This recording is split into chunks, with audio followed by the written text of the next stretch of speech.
Right then, new week ahead. We had a mixed close on Wall Street and a relatively soft US dollar that still managed to close high.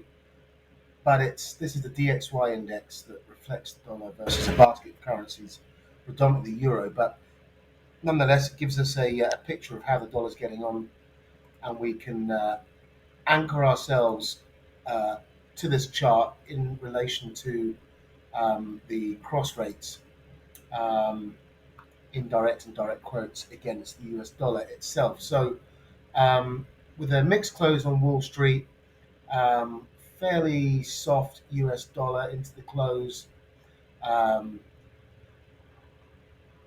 that was basically closing out 5 weeks of gains and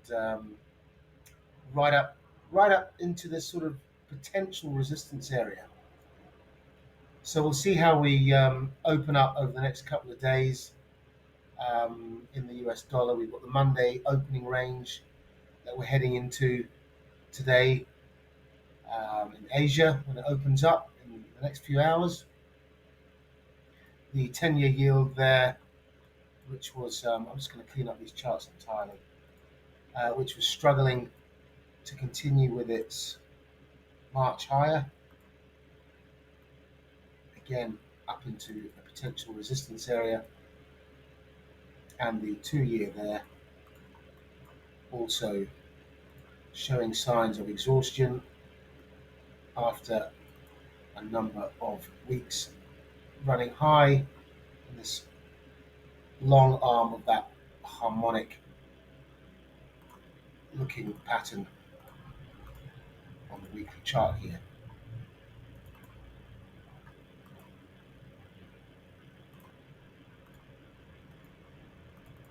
So are we going to be coming down? Yet to be answered, but it's certainly starting to decelerate, right? So um, a natural support area looking over here and in here.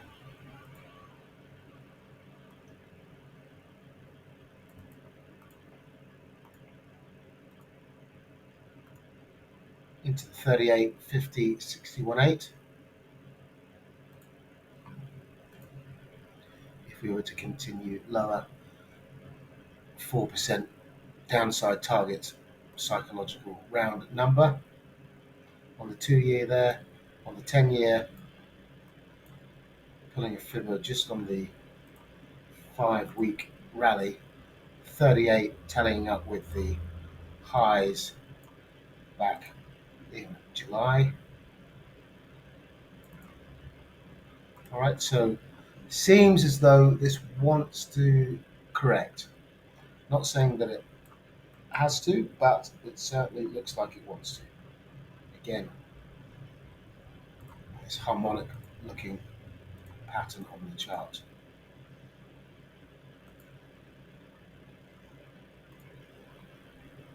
And then for the US dollar,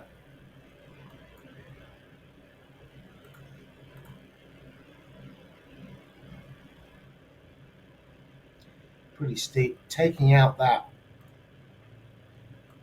area of resistance, meeting these highs, testing those highs.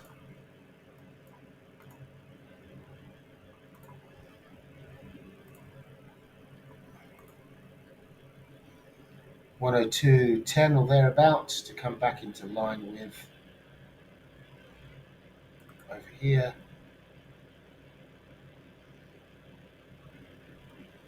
Need to get below 102.80s. Okay, so I'm just talking from a bearish point of view. That's where my bias is.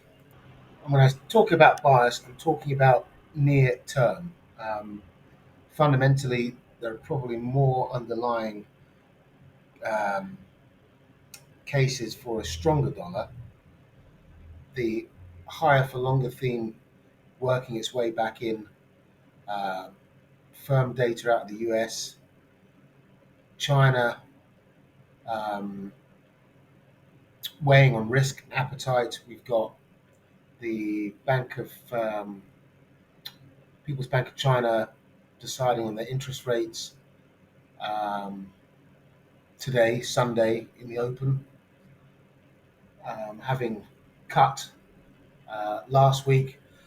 There are expectations for cuts in the loan prime rate as well. So the expectation there is that the bank will cut the LPR rates by 15 basis points as they did last week with the MLF rate. Um, Essentially to ground in the promises by the Chinese authorities that they will deliver on stimulus due to its ailing economy. Now, that alone can underpin the US dollar in the open, and then the markets will be looking ahead to um, PMIs this week from advanced economies, including Australia, Japan, nations in the Eurozone, UK, and also US manufacturing and services. And that all comes ahead of Thursday's jobless claims, um, with the Fed particularly focused on the labour market. That's going to be important. And then on Friday, we've got Fed Chair Powell scheduled to speak at the Jackson Hole. Um, so we're going to be looking to that probably as the main event.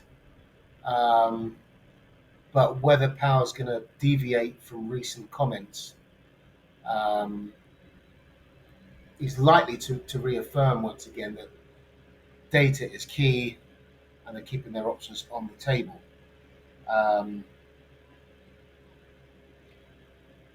there are also some feelings that he might be somewhat more dovish, um,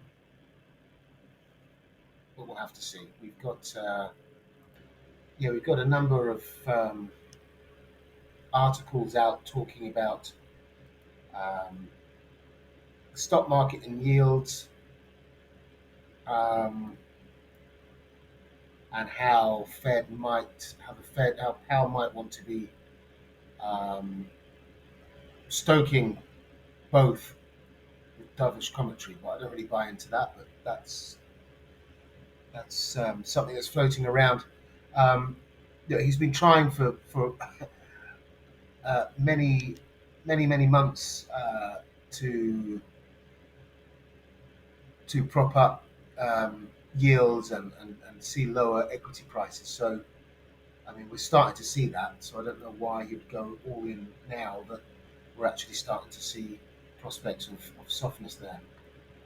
We've got this W formation in the yield on the 10-year on the daily chart, which is interesting. I've just seen that. So keep an eye on that. These tend to pull back in towards the neckline. But regardless of the data, I mean, if we look at this chart here, it's crying out for a correction, just visually. Um, in that regard,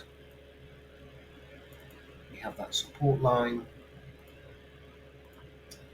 Maybe we'll get some initial movement up. Perhaps we're going to test up to these highs in this 10-year before the move lower. But I believe we've already seen that pop up, haven't we? Perhaps we'll have a pop above these double top highs before the capitulation. But one way or the other, I'm looking for it. And we're on standby as we head over to the Jackson Hole event on Friday. Right, so without further ado, let's get into the actual pairs themselves. Let's take a look at gold. So I'm leaving some of these prior markings. These lows here are areas of demand. These lows, these green levels marked in the chart. These two areas here are demand areas in between these levels, and then the levels above are simply based on highs and lows. Um, Over here is based on a 4-hour time frame, zooming in on this candle, this weekly candle. So you can take a snapshot of those for a reference point to the downside. To the upside, 1903, 1907, 1911, 16 and 20. Pulling up a Fibonacci on the length of that daily impulse. We've got the 50 lined up, 02, 61 lined up, 07, 78.6, just slightly higher than that, 1911.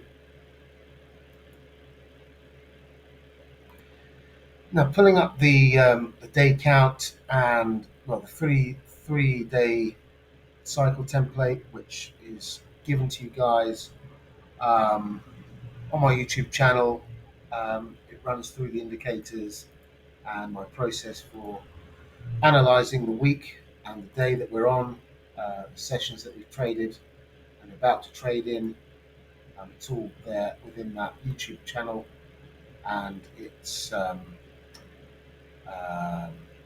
episodes. There are 2 episodes on the indicators themselves. They're identified with the thumbnail with the TradingView logo on my YouTube channel and also within Discord at FX Street Premium. So we are now basically looking for longs um, out of this inside day. Okay, this inside day where we didn't touch the low nor the high of prior day, Thursday. Quite often we can see explosive moves one way or the other around inside days.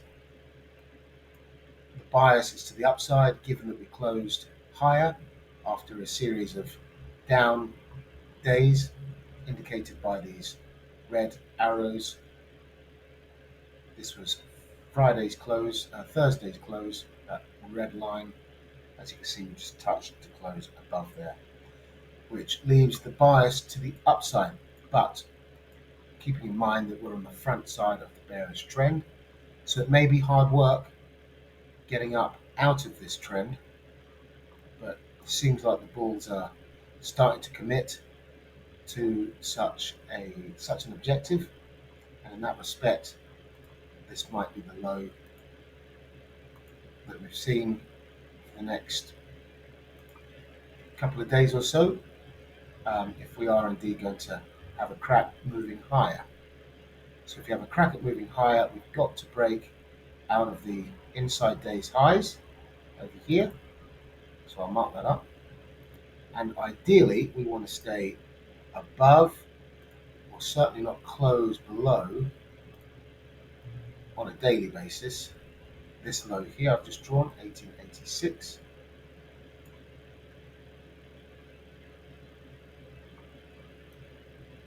So as we open for the day, starting Monday over here, we'll be looking to break this range one way or the other, preferably to the upside.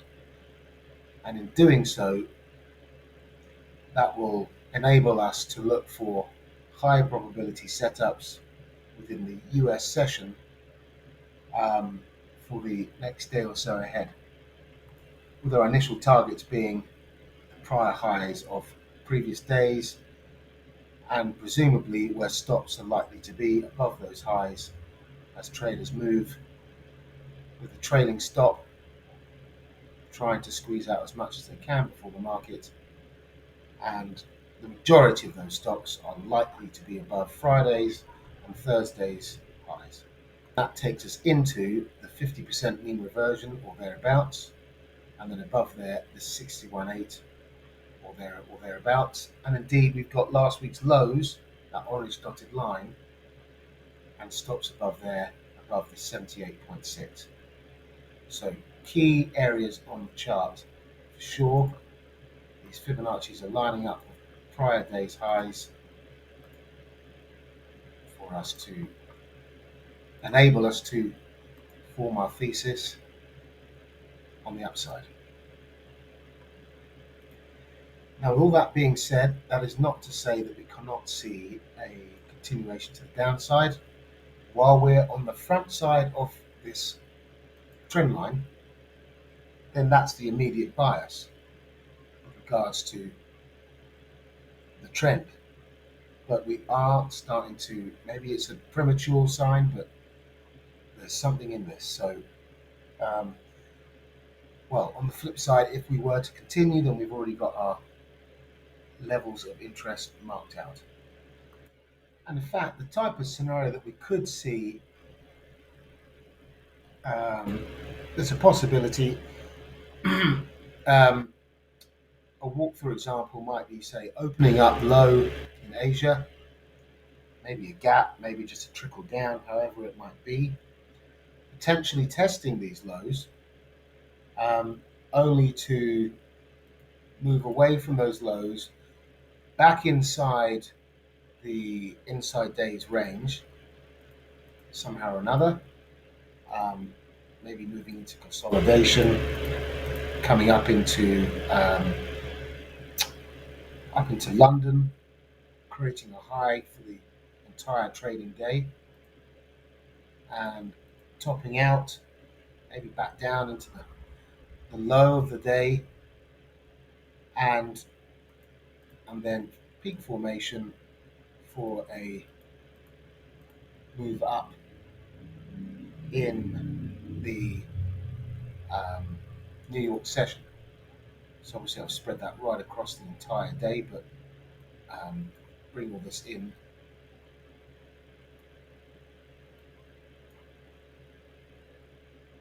Then the New York Open being the catalyst for the parabolic move back to the upside in line with the original thesis. And in terms of the day count, then this would be a day 3 with last Monday 1, 2, 3, 1, 2 inside days. So this counts as this all carries over to day 3. So this would be in line with a day 3 correction into day 1, day 2 shorts. And then worth noting then that we'll have low hanging fruit above the inside day's highs and above Thursday's highs, and again repeating above Wednesday's highs. So targeting those Fibonacci's that align with those likely areas of stops is a pretty reasonable thesis. So this is relatively convincing. We've got inside day, day 3, and a first green day, all in the same. So 2 trigger days, inside day, first green day, and day 3 for the reversal. So we'll conclude that video then for gold. Day 3, inside day, first green day, bullish.